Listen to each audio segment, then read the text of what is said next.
Հայաստանը հայտնի է նրանով, որ ինքը եվրոպական քաղաքակրթության մի մաս է։ Հայաստանը հայտնի է նրանով, որ մեզ մոտ ծիրան է աճում։ Հայաստանը հայտնի է նրանով, որ անհրաժեշտության դեպքում, երբ Հայաստանին Ռուսաստանը չի խանգարում,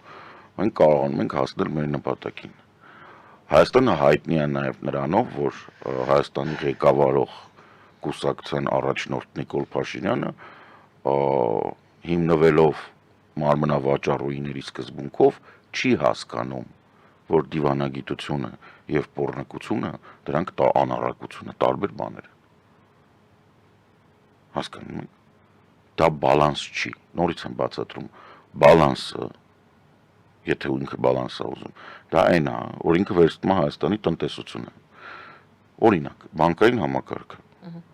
պահանջում է, որպեսզի ազգային անվտանգության ծառայությունը, կենտրոնական բանկը, ֆինանսների նախարարությունը եւ կառավարչապետի վերահսկողությունը բերում է ցուցակ վերջնական շահառուների մեր բանկերի։ Տեսնում է, որ օրինակ Ռուսաստանի հետ կապ ունեցողները մեր բանկային համակարգի վերջնական շահառուների մոտ 80%-ն են ընդունում կամ 60%։ Ասում է, օքեյ, տղեկ, սենց ենք անում։ Ուրեմն, քանի կարևոր կենտրոն կա ֆինանսական իրա որպիսի բան ռեզերվային տարադրամ, հա, ԱՄՆ-ն, Եվրամիությունը,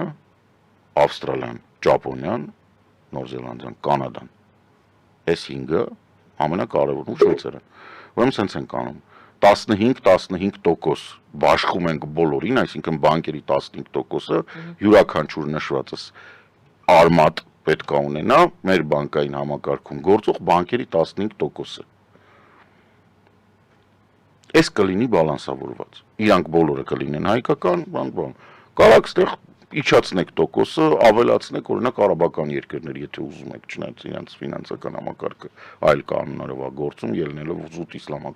իսլամի բանից։ Սա է բալանսավորումը։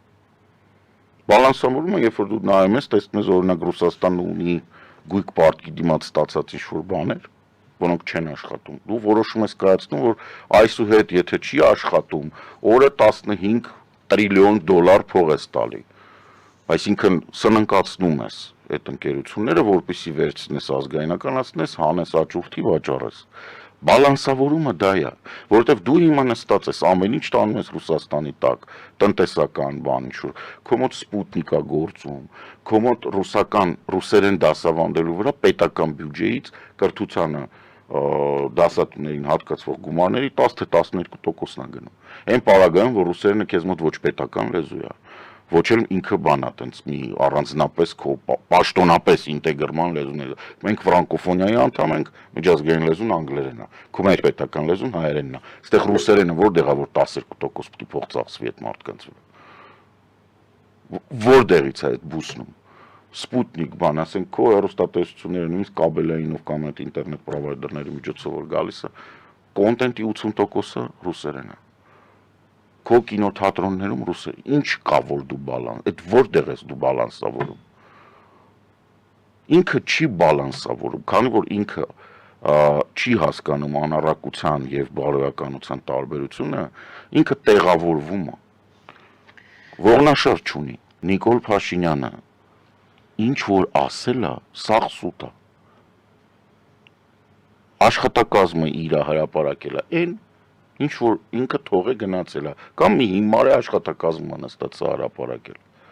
Այն ինչ որ ասում է արտգործ նախարարը, անվտանգության խորհրդի քարտուղարը, այն ինչ որ հայտարարել է պաշտպանության նախարարը, այսօր օրինակ կրակել են էլի։ Այսօր էլի կրակել են, այսօր գիշեր թե երեք գիշեր այսօրվա վրա, հա։ Այսինքն ինչի մասն է խոսքը։ Ինչ խաղաղություն։ Ես ինչ ասացի, ես ասացի, որ ինքը նշել է Ադրբեջանը։ Չէ, ես էլ ասացի, ոնց ինքը ասում է Ադրբեջանի Հանրապետություն, հա, բայց ինչի ես հիշատակում։ Ինչ պարտադիր Ադրբեջանի հետ, լավ, բան անեմ, հա։ Չէ, սատանի բան խաղանք հիմա էլ, դատապաշտպանն էլ ես խաղամ։ Իսկ Թուրքիայի հետ խաղաղություն լինելու է, թե չէ։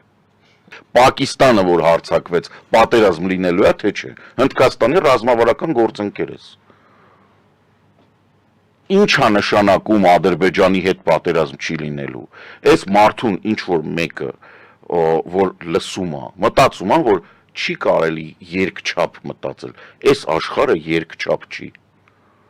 Չեն բալանսավորում բացառապես Ադրբեջանի եւ Ռուսաստանի միջև աշխարհը։ Ռուսաստանը կործանվող կայսրություն է, Ադրբեջանը կործանվող կայսրության մինյոն է։ Ադրբեջանը ուշով սպասում էր, որ Նետանյահուն գա։ Էրդողանը ճանապարհը փակեց, չթողեց, որ գա։ Ինչի մասին է խոսքը, արա։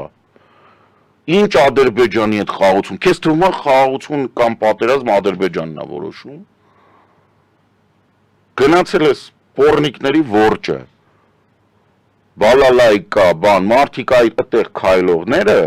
բուչա են արել։ Ուր ես գնացել։ Ինչ խաղաղություն։ Այդ ազգը գոյություն չունի ինչպես նաև Ադրբեջանը որպես խաղաղություն։ Իրանք ազգ չեն, իրանք էթնիկ խմբերի բազմություն են եւ հայտարարված ռուս։ Բայց որ փորում ես, իրանք բան են, պրոստը Ռուսաստանի Դաշնության քաղաքացի են, որոնց տանում են Ուկրաինայում, որ զոհվեն։ Ինչի մասն է խոսքը։ Հայաստանը միացել է Աշխաբադի համաձայնագրին, ինչ է դա նշանակում։ Իրան, Օման, Կաթար, Թուրքմենստան, Ուզբեկստանի միջև միջազգային տրանսպորտային տարանցիկ միջանցքի ստեղծման մասին համաձայնագրի։ Ուզբեկստանը ոչ մի ելք չունի դեպի բան, ինքը իր համար սա կրիտիկական է։ Եվ որպես կենտրոնական Ասիայի երկրին է միակը Սոգդիանն է ժամանակվա, որը որ ամենահարուստ պատմություն ունի եւ դա Բուխարա, Սամարկանդ, այդ Սամարղանդի բանն է։ Իրենք այսպես կոչված landlocked են, այսինքն սահման չունեն։ Չինաստանից ճանապարհը որ գալիս է, որ արդեն կառուցել են եւ փորձարկում են, ինքը գալիս է Ղարաբաղի կողքով, այսինքն ինքը մտնում է Ղազախստան եւ Կասպից ծովի կողքով Թուրքմենստանով դուրս է գալիս Իրան։ Ուզբեկստանը մնում է այդ խաղից դուրս, այսինքն Ուզբեկստանը մեծ հաշվով չի մտնում այդ ճանապարհային որպես տարանցիկ։ Մյուս կողմից Ուզբեկստանը ամենախիտ բնակեցված եւ ամենամեծ բնակչությունը ունի կենտրոնական Ասիայում, բացի դրանից ինքը ամենախոշոր տնտեսությունը ուներ արդյունաբերության տեսանկյունից։ Ղազախստանի տնտեսությունը ավելի մեծ է, բայց արդյունաբերության տեսանկյունից, արտադրանքի տեսանկյունից Ուզբեկստանը ավելի հզոր է։ Եվ դուրս գալը դեպի Պարսից ծոց, այսինքն դեպի Հնդկական օվկիանոս, ինքը շատ կարեւոր է։ Ուզբեկստանը շատ հետաքրքիր է այդ առումով, նաև ներդրումային տեսանկյունից իսլամական աշխարհի համար, որտեղ հարմար է, հալալի բանի թեման կա եւ իրանք մեծ հաշվով բան են, լիբերալ են, դժվարությունները քիչ են այնտեղ։ Այսինքն իրանք ունեն արտադրական պոտենցիալ, որ ասեմ արտադրական պոտենցիալ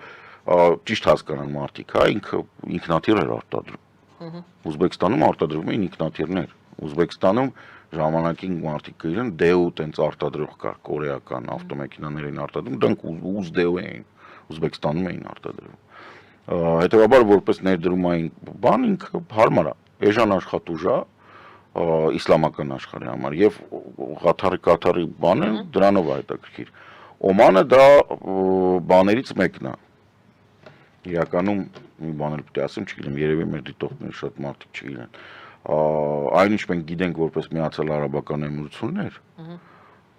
դա կոչվում էր բրիտանական Օման։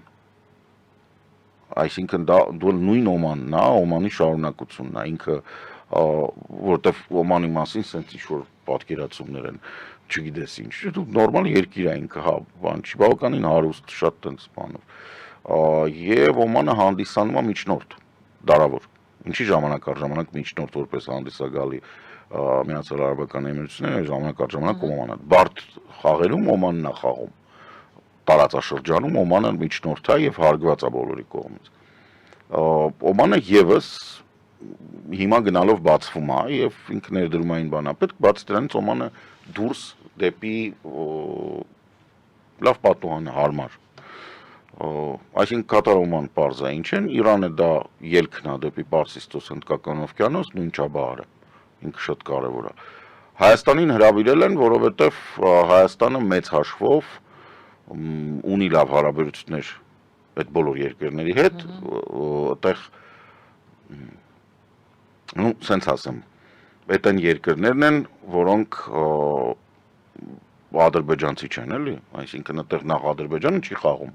այսինքն ազդեցություն չունի։ Երկրորդ իրանք լավ գիտեն ով է։ Այդ մարդիկ են այն խորքային պետություններն են, ովքեր հասկանում են Հայաստանի դերը նշանակությունը ու մեծ հաշվով այն որ եղերնը չեն ճանաչում, դա չի նշանակում, որ չգիտեն ինչ է եղել։ Մեծ հաշվով մեզ համար սա հնարավորություններից մեկն է, ես չգիտեմ խաղաղության խաշմերուկը խիան բեր այդտեղ կպցրե, դա խաղաղության խաշմերուկը չի, դա ընդհանրապես ոչ մի կապ չունի խաշմերուկի հետ, դա բանն է։ Հայաստանը այսպես կոչված ֆրանսիացիների նշված Global Gate-ն է, այսինքն եվրոպական, եվրատլանտյան դարպասն է դեպի տարածաշրջան, դա խաչմերուկ չի, դա դարպաս է, այսինքն այդ ամբողջը գալիս է մեղրի, մեզնով ոչ մեկ չի գնում գալիս, խաչմերուկ չի, ինքը գալիս է մտնում է մեղրին որպես եվրոպական դարպաս, պես է։ Նորմալ է, ողջունելի է, շատ կայֆ է, այդտեղ դեպի այն կողմ ինչը լինի հոյակապ է։